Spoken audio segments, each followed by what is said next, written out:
Olá, grande alegria nos encontrarmos novamente para mais uma reflexão.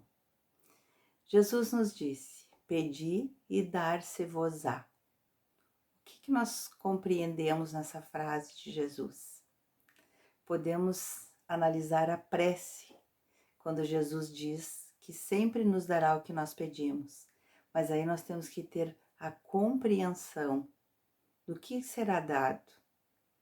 E aí, nesse nosso estudo, vamos analisar o poder da prece. O que é a prece? A prece é um fluxo mental, são irradiações eletromagnéticas que esta qualidade depende dos nossos sentimentos, dos nossos pensamentos. E essa energia, ela alcançará uma elevação maior ou menor, uma frequência vibratória maior ou menor, dependendo de todo o amor, toda a concentração que nós colocarmos ali naquele momento.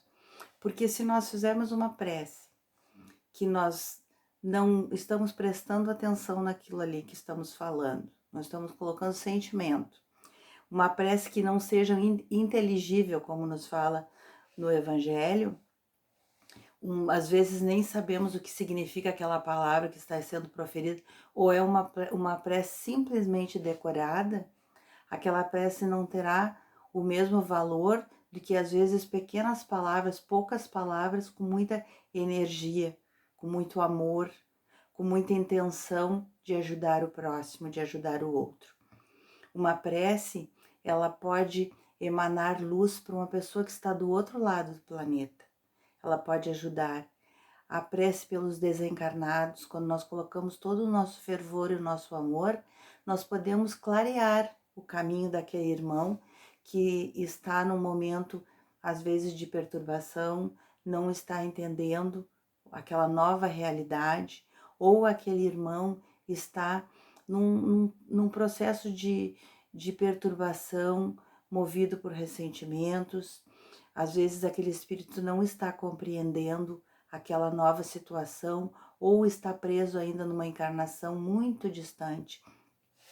Então, essa nossa compreensão é muito importante, de no momento que nós estivermos ali em oração, estivermos nos doando, porque essa prece, ela não é local, ela pode ir muito longe, como ela falei.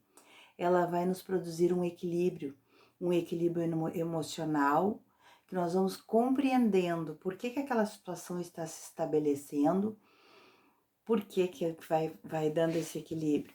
Porque nós vamos, na medida que nós vamos elevando o nosso padrão vibratório, aqueles irmãozinhos espirituais, os bons amigos espirituais, eles vão conseguir acessar o nosso campo mental e vão nos intuir e nos intuir para novas resoluções. E se a prece é para outra pessoa também, de tanto nós vibrarmos, pode passar um bom pensamento pela mente daquela pessoa. Quanto mais nós vibrarmos com fervor, claro que vai haver uma relação com o campo mental daquela pessoa, mas se nós vamos mandando energia, aquele campo também vai se abrindo. Esses efeitos vão atuar em obsessões, podem atuar nos nossos lares, o Evangelho no lar. O Evangelho no lar é um momento de oração importantíssimo. Por quê?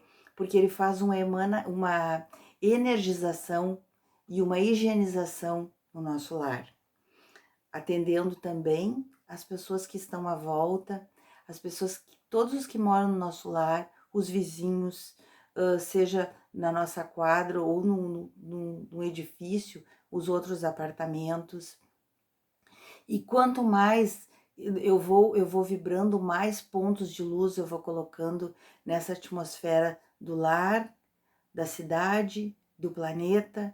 Cada oração que é dirigida é um ponto de luz que se acende.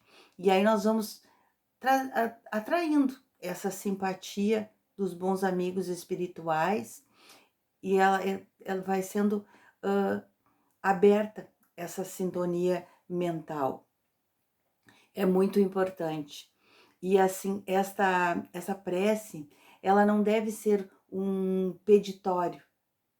Pedir, pedir, pedir. Vamos agradecer, vamos louvar a Deus, agradecer por tudo que acontece conosco, porque à medida que nós vamos clareando a nossa mente, nós vamos compreendendo que essas situações, elas vão se apresentando para o nosso crescimento espiritual. Jesus mesmo nos disse, né? Ajuda-te e o céu te ajudará.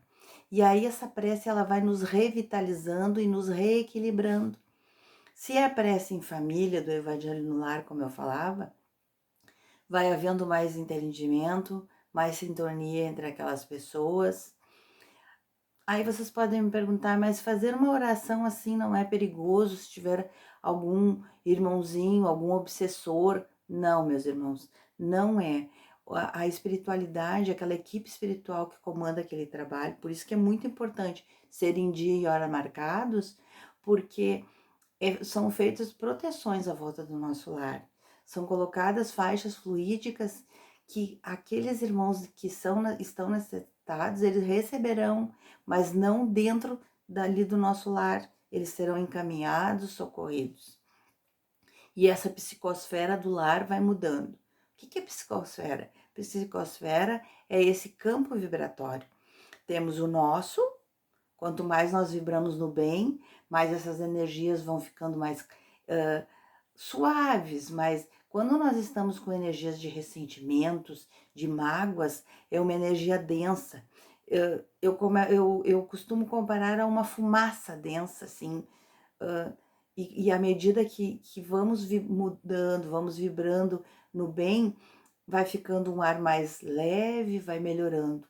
E essa psicosfera, ela é nossa, ela é do nosso lar, é da nossa família, é da nossa cidade, do nosso país, no planeta Terra, nesse momento de transição que estamos vivendo, tão conturbado, mas necessário. É um momento de transição que o nosso planeta vai mudar, é um processo longo, demorado, mas estamos nesse momento. O planeta Terra está em momento de transição, por isso que tudo está tão conturbado, tudo está aparecendo tanto e tão rápido. A nossa mudança de posicionamento diante das coisas, o ponto de vista que Jesus nos falava que nós mudaríamos. E diante da doença, como age a prece diante da doença? Quando nós vibramos com fé no momento da doença, do sofrimento, também, conforme o nosso merecimento, nós podemos mudar todo esse quadro. Milagres não existem, mas tudo são questões particulares e de merecimento. Podemos mudar a trajetória daquela enfermidade, ou então adquirirmos mais serenidade para enfrentar, porque sabemos que tudo que acontece, não cai um fio de cabelo da nossa cabeça que não seja planejado. Tudo está determinado. Nós podemos sim, nós podemos mudar o nosso destino sempre para melhor.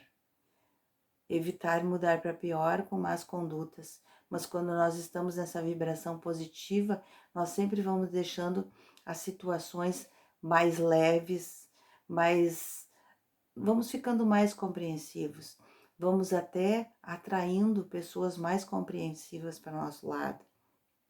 Porque quando nós começamos a doar paciência e entendimento, as pessoas vão se agradando mais de estar à nossa volta, como os bons amigos espirituais que eu falei. Há uma história que fala que um homem vinha no final da tarde da casa do seu patrão, que tinha trabalhado duramente durante o dia inteiro e vinha feliz com as moedas no bolso, que era o pagamento daquele dia. E 2 ladrões começaram a correr atrás dele. E ele saiu desesperado, fugindo, porque ele precisava daquele dinheiro para comprar alimento para os seus filhos. E saiu por caminhos no meio do mato, tinha umas bifurcações, e ele foi até que ele encontrou e pedindo, meu Deus, me ajuda, eu preciso me safar desses ladrões. E pegou uma estrada, encontrou uma caverna e se escondeu ali. E sempre pedindo, meu Deus, coloca 2 anjos na porta dessa caverna para que eles não me encontrem, porque eu preciso levar alimento para minha família. E ficou ali muito quieto. Quando viu uma aranha, começou a tecer uma teia rapidamente na porta daquela caverna. E ele pensou, meu Deus, estou pedindo 2 anjos e vejo só uma aranha na porta dessa caverna.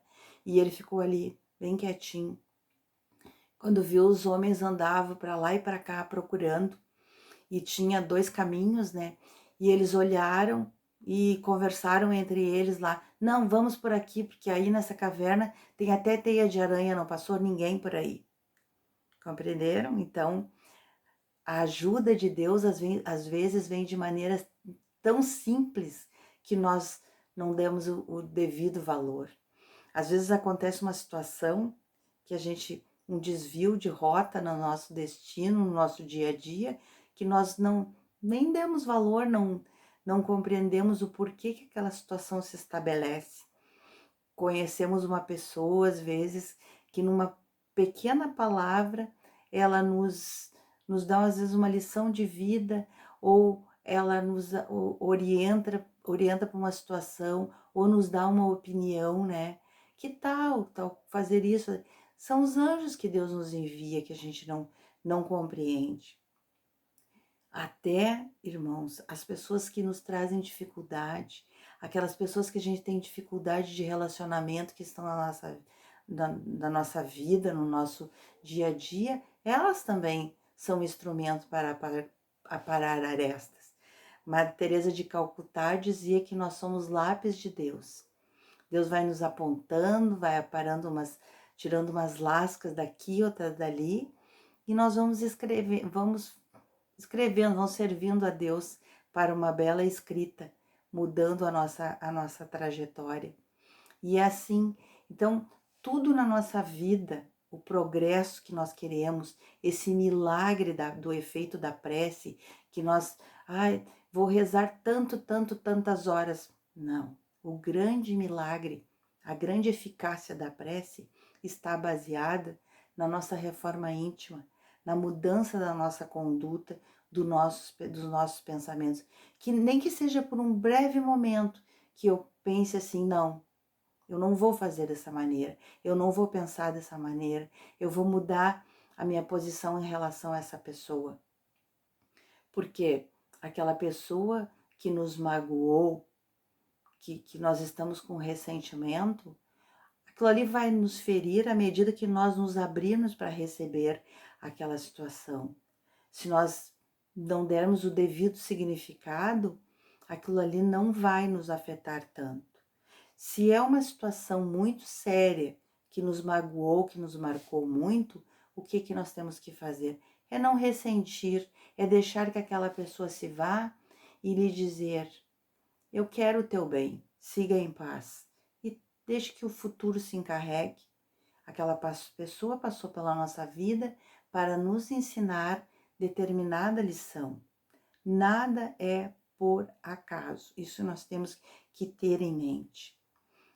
Aquela aranha que aquele homem não deu o devido valor, ela estava ali como enviada para despistar aquele mal que estava no caminho dele. Então, essa nossa conexão com Deus, ela vai nos dando esse equilíbrio mental, ela vai nos dando também um equilíbrio físico. Por quê? Porque se nós mentalizamos o alto, ou numa meditação, nós vamos nos conectando com o ser espiritual, nós vamos nos harmonizando, nós vamos harmonizando o nosso emocional, isso vai passando para o nosso corpo físico, vai harmonizando as células que estão desordenadas no nosso corpo físico e vai se estabelecendo um estado de harmonia interior. Tudo lentamente, mas vai acontecendo. O Espírito Hamed nos diz, coloca a tua boca a serviço de Deus. Se por força do hábito os pensamentos formarem ideias negativas, até que passe o impulso da crítica e da maledicência e da injúria. Fique com a boca fechada, cesse seus pensamentos, acerene o seu coração. É isso que nós temos que ter em mente. E agora eu convido para que vocês que estão comigo, que fiquem num pensamento de prece, elevem esse pensamento e pensem em quem vocês acham que nesse momento precisa de um pensamento de amor. Vamos pensar também pelos enfermos, que são tantos, pelas famílias que sofrem nesse momento e pelo nosso planeta, para que todos possam ajudar, contribuir nessa mudança, que nós possamos ser pequenas formiguinhas de Deus, mas que possamos também elevar o nosso padrão. E com as palavras de Emmanuel, que é o guia espiritual do Chico Xavier, nós vamos vibrar nessa prece. Senhor, ensina-nos a orar, sem esquecer o trabalho, a dar sem olhar a quem, a servir sem perguntar até quando, a sofrer sem magoar, seja quem for, a progredir sem perder a simplicidade, a semear o bem sem pensar nos resultados, a desculpar sem condições e a falar sem ferir. Auxiliamos, sobretudo, a reconhecer que a nossa felicidade mais alta será e será invariavelmente aquela de cumprir os desígnios onde, como queiras, hoje, sempre e agora.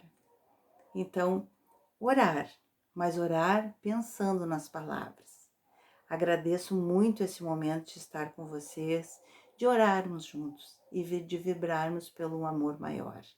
Um grande abraço.